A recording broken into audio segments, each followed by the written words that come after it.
Top quarks and bottom quarks are real subatomic particles. Sometimes quarks are gay, like tops and bottoms. There lived a top quark and a bottom quark. Sometimes top quarks only wanted to date other top quarks because top quarks were more masculine. Top quarks had large jaws and hairy legs.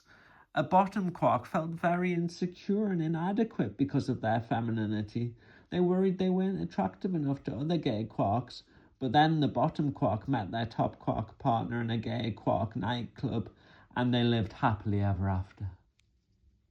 It turned out the top quark was actually bisexual, not gay, and that meant the top quark could appreciate both the bottom quark's feminine side and the bottom quark's masculine side. The bottom quark was actually non-binary, and so this really helped the bottom quark express both sides of themselves in the relationship. But alas, top quarks and bottom quarks don't last long. They soon decay and turn into up and down quarks.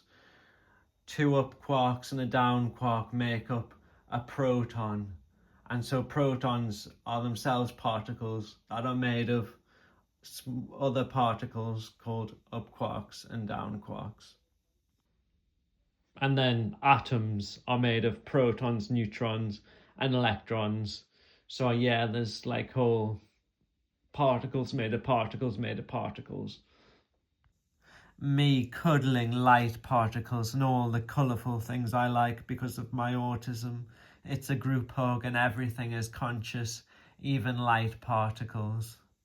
And the light particles have little smiley faces on them. Pet rock. Intense, bold, red snout mite, and the snout mite is kissing me with his little snout. It's got lipstick marks on my head. There's a cute, soothing, pastel pink amoeba. An earthworm that's also pink. My coral-coloured t-shirt, bright and exuberant. My therapist's yellow trousers, happy, bright and amber, and unique and quirky for their colour. Moss that is lush and vibrant green. My mum, their face is red, pink and purple. Dan the pan that is shiny, reflective and metallic. And Mars with craters, and Mars is red and butterscotch like a delicious pudding. I love pink squidgy things like my mum, earthworms, and an amoeba in drag.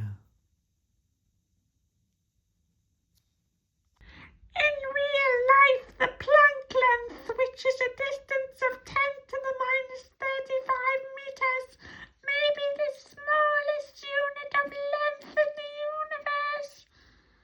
In the story, Planck elves are tiny creatures whose arm span is equivalent to the Planck length. Now I'm even personifying and attributing human characteristics to the smallest possible length in the universe. And I sound high-pitched because I'm tiny. I'm a little Planck elf. Eyes are real lemurs that have a long finger. In the story, tiny eyes have fingers as long as the Planck length. All the tiny trees in the Planck realm are all as tall as the Planck length. And in the story, tiny chameleons have tongues that are as long as the Planck length as well. I like small things like mites and amoebas, and tiny things like the Planck length are cute because small things are cute. Electrons can orbit an atom's centre in what's called p orbitals that look round. Imagine if the atom was conscious and the p orbitals were made of flesh. I like soft, squidgy, fatty lumps because of their sensory aspect. I worry I'm being perverted and like the atom's electron orbitals because they look like boobs.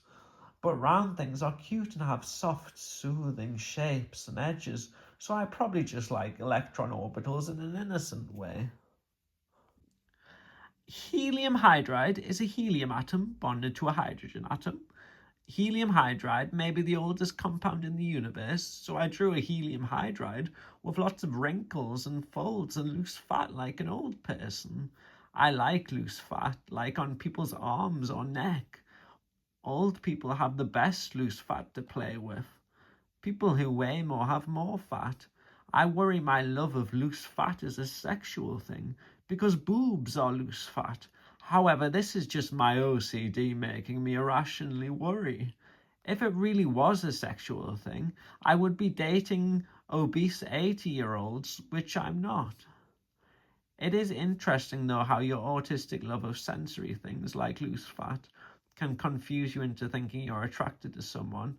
This is because if you get an intrusive image of a boob, you're going to like the sensory aspect related to loose fat, and the OCD is going to make you confuse this for being attracted to them and being perverted. I have intrusive images about atoms.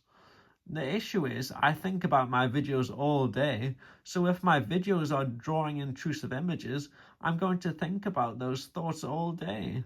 Then that makes me think I'm more perverted, which makes my OCD worse. Because my OCD is then more prominent, I am more likely to make videos about the OCD, and the cycle repeats and reinforces itself. I live with emotional and psychological abuse, but lately it has been quite extreme. Me and my mum are like chromium atoms with a really strong quadruple bond reinforcing us. I'm bonded to my sister like the oxygen atom as well. I feel really scared and not safe. I'm clinging on to my mum and sister at all times, as if for dear life. Our arms and legs are the bonds, and me and my mum have very hairy legs, as shown. My mum naturally has a purpley pinky red face though, so don't worry, no one's been hitting us. A couple therapists have said me and my mum are so close because of the abuse.